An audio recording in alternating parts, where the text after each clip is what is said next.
There's a general principle in Jewish law, which is that women are exempt from positive time-bound mitzvot, positive time-bound commandments. Does anyone have an example? What's a positive time-bound mitzvah? You can shout it out.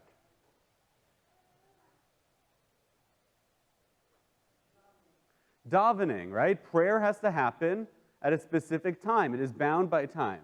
It's a positive mitzvah because it's something that you're supposed to do as opposed to a do not, right? Don't gossip. Don't do melacha on Shabbat, right? Those are negative mitzvot because they're a do not. So those don't count even if they're time-bound. They're still obligated in them. But women are halachically exempt from positive time-bound mitzvot is the general idea. What's another positive time-bound mitzvah? A bar mitzvah? Okay. Well, I think it's different reasons why women don't do that. It's the idea about reading the Torah, which is another sermon for another day, because there's not a good halachic reason to forbid women from reading Torah. But tefillin, right? A positive time-bound mitzvah. You put on tefillin at a certain time. And it's something that you have to do. So the question is, why am I thinking about positive time-bound mitzvot? And the reason is because one of the ones that's included is sitting in the sukkah. And I recently heard a discussion happening of why it is that women don't sit in the sukkah. So the simplest answer is, straight out of the Mishnah, the rabbinic sources, V'kol mitzvot aseh shezman grama, anashim chayavin v'nashim paturot. All mitzvot that are done at a specific time that are positive, a mitzvah aseh, something that you do, men are obligated in it, and women are exempt from it. But why? Why is that the case? Well, the Gemara elaborates a bit more about it, and it goes into a drash on the commandments themselves in the Hebrew. In the second paragraph of the Shema, we read, and we often translate, you shall teach your children. What's the Hebrew? B'neichem. Right? Hebrew has male and female. There's not a gender neutral in traditional Hebrew.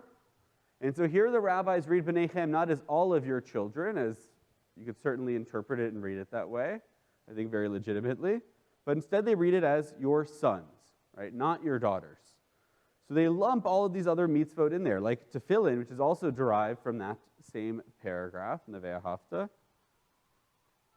that men are obligated and women are exempt. It's a mitzvah that you do at a specific time. So one of the reasons why women don't sit in the sukkah is here. Is b'neichem your sons or your children? But that really wasn't the discussion that I saw between two people about why women don't sit in the sukkah or aren't obligated to do it.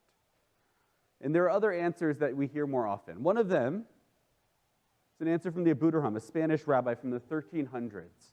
And what he suggests is that women aren't obligated in mitzvot to God because they're too busy with a different obligation. An obligation to who? Their husbands, was his suggestion. So they don't have time to serve God. They're busy serving their husbands. I'm hearing some laughter. If my wife was here, there'd probably be more laughter. That answer doesn't resonate so well with us. Well, Rabbi Moshe Feinstein, a more recent major Orthodox rabbi, had a slight variation on this. It wasn't that women are exempt from their obligations to God because they're too busy with obligations to their husband, but they're too busy with obligations to their children. So how can they have these specific time-bound obligations? You have to put on tefillin at a certain time. What if the baby's hungry? What if the baby needs your attention? Of course, that's women's first obligation, according to Rabbi Feinstein. Again, I won't put anyone on the spot and ask them how they feel about this, but I imagine that's not an answer that resonates so much with many of us here right now. There's another answer from Magen Avraham, a Polish rabbi from the 1600s, and he suggests that women have a smaller Yetzer HaTov than men do, a smaller good inclination, so they'd be less likely to observe some of the mitzvot, the more difficult ones that you have to do at specific times, right? Some mornings you don't want to wake up, but still you have to wake up to put on your tefillin, to pray. Still you have to go outside into the sukkah, even though it might be cold or it might be wet. He said women are less likely to do that, so we exempt them so that way they're not liable in a sin.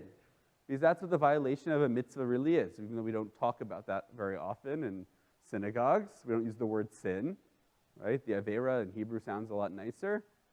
But that's what it is. To violate a mitzvah is a sin. So we exempt women because they're less likely to observe them anyway, and that way they're not sinning. Not an answer I imagine resonates, again, with many modern Jews.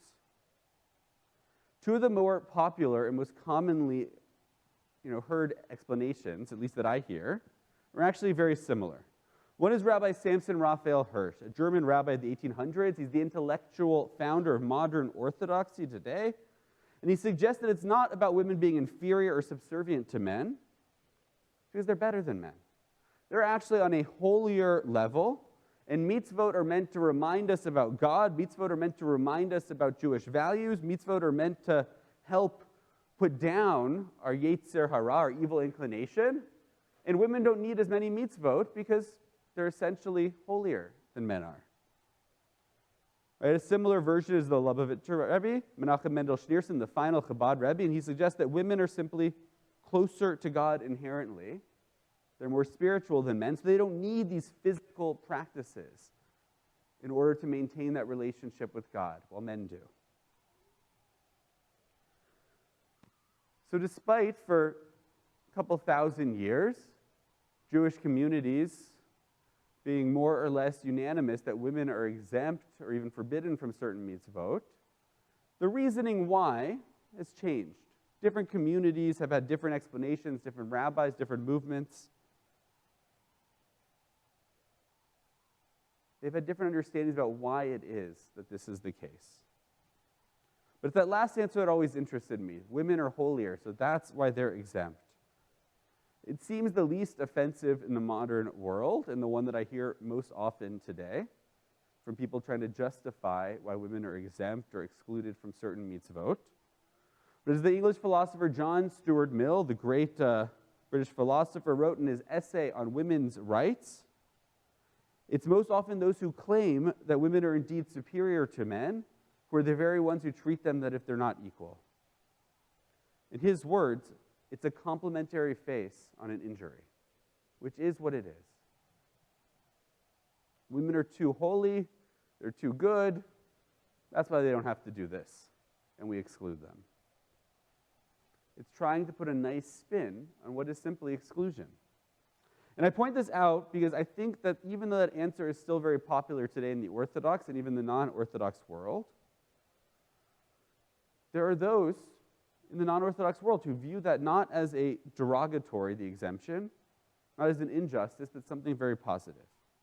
I meet many young women who are studying for their bat mitzvah, and they're thankful. They're happy they don't have to come in on a Thursday morning and put on tefillin. They're happy, most of them, that they don't have to wear a talit. If their family wants them to, or if they really want to, they can. But I see very few, at least in the communities I've been a part of here in Toronto, young women that are wearing talitot at their bat mitzvah. And for many of the young women that I talk to, they're fine with that because they don't see their moms or their grandmas wearing them. And so for them, the talit is a very male symbol, and they don't want to wear it. The truth is, I think if given the choice, many of the students studying for their bar mitzvah as well would choose not to put on tefillin on a Thursday morning or to have received a pair, maybe a new Xbox game or something instead with the money saved. And also, if they were given the choice, many of them, I imagine, also would choose not to wear a talit. I think back to what it was like for me when I had my bar mitzvah, when I was 13. It was a little more than a couple decades ago, but I remember it vaguely. I remember I was on the path to becoming a rabbi, but even then, it was a big fight getting me to sit down and study my parsha, getting me to study my blessings or the Beth Torah, or getting me to want to go to minyan or to services on a Saturday morning before my bar mitzvah to practice and to see the service and become familiar with it. But I'm thankful that that happened. Even though at the time I didn't necessarily want it, later on when I was in high school, And when things were difficult, and I found that the synagogue and that services and that a sense of spirituality was something that was very helpful for me, I had the tools to be able to go participate in that. And I found a lot of comfort in the synagogue. But if I wasn't given those skills when it wasn't my choice to receive them, I wouldn't have been able to do that. Later on in university, when I pulled out my tefillin that I hadn't worn in years and years and years, and began wearing them again, I found a lot of source of comfort, of connection, something special about this experience. But if I hadn't been given a pair, I promise you, as a university student surviving off of the dollar menu, I would have gone out and bought a pair. But I had it and was able to use it later in life, because someone else decided it was important for me to have those skills, to have those tools, to be able to put on a talit, to be able to know my way around a surface, to be able to put on tefillin. And the reason I'm bringing all of this up is because I grew up in Los Angeles, where egalitarianism has been around for a while in the conservative institutions. I grew up seeing female rabbis, women wearing tefillin, women reading Torah, and becoming more and more common. In Toronto, it's a more recent for congregations to be egalitarian. And many of the conservative congregations over the last few years have made that switch, and most of them are now egalitarian. I still don't see a lot of women wearing tefillin, or almost any at all. I still see very few women in many of the institutions putting on a talit. And when I talk to people that voted for it or supported the change in their community, I'm often told they wanted that change to be so that their daughters or their granddaughters or their great-granddaughters could do this. But for them, they grew up in a different time, a different world. It's a masculine thing. It's something that their father, their grandfather did, putting on a talis, putting on tefillin. It's not for them. But they wanted that change for the next generation. I don't know what the right solution is. But if it's something that we want to see, is really men and women both putting on these things. Men and women participating fully and equally in Jewish practice and observance and in our rituals and traditions here at the synagogue. Something we need to think about. Because those young women, they look towards their mothers and their grandmothers. And when they don't see them putting them on or wearing a talis, even if their parents give them the choice, do you want a talit for your bat mitzvah? Most of them say no, because it's just not what they see women wearing. And life is difficult and awkward enough for a 13-year-old girl that asking her to stand out in front of her friends and family in the synagogue is not where that change is going to happen. It has to happen elsewhere, to make a space where those young women feel comfortable taking on those roles. I think about as a kid, I was not so into math, I was not so into chemistry, but I had to take it. I had to take it throughout elementary, middle school, high school, not chemistry, but sciences. I had to take some of those classes in university. Because people decided, my parents, the school board, the regents of the university, that there are certain things that a person should know. Even if that's not their chosen career path, even if that's not necessarily what they're going to be doing every day, there's a basic level of these things that we need for our society to work and function, a certain level of literacy in all these different disciplines. If I hadn't been taught those things as a kid, as an adult, it would be much more difficult to learn if I ever chose to want to start. So I don't know what the solution is. I'm not suggesting a major change in policy or anything like that. It's something this morning for us to think about. Because if we don't give those children that opportunity, if we don't make that choice for them, that they're going to learn, have a basic level of knowledge and ability, that we're going to create a space where they feel comfortable participating in performing those acts, then really, we've made the choice for them that they're not going to do it. It's a cop-out answer, that we've created a space where they can do it, and someday when they're older, they can choose to do that if they want to. They're never going to choose, the majority of them, unless they're given the skills and given the tools that they need to perform them. On Sukkot, we gather together the four species. There's a midrash that the rabbis teach. They represent different types of people and personalities. The etrog having both a pleasant smell and a pleasant taste, they tell us is someone who studies Torah and performs the mitzvot. The lulav coming from the date tree, which has a pleasant taste but no fragrance, is someone who studies Torah but doesn't observe the mitzvot. The myrtle, which has a pleasant fragrance and no taste, not that I've tasted it, but that's what they say, represents one who performs the mitzvot but doesn't have Jewish knowledge.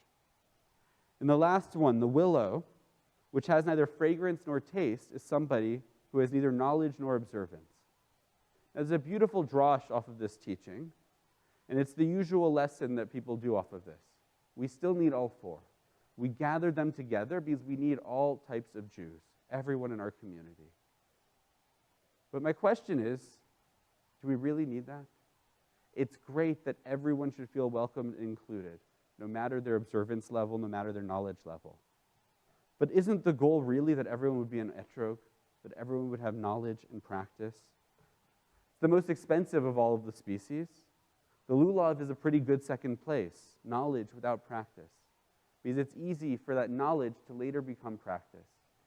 But if we don't give people that knowledge, if we don't insist that at some point they're given the tools to live Jewishly, that they're given the knowledge and the ability to live Jewishly, it's a lot harder when they grow up as a willow or a myrtle to make those choices themselves, to get those tools, to get those skills, to get that knowledge to live Jewishly. So as we think about the community we want to create together in this coming year, we need to think about the next step on that journey of true egalitarianism. How we create a place, not just where people can choose to participate, but where everyone feels comfortable participating, where everyone has the knowledge and the ability to participate. And then it can be their choice. Shabbat Shalom and Chag Sameach.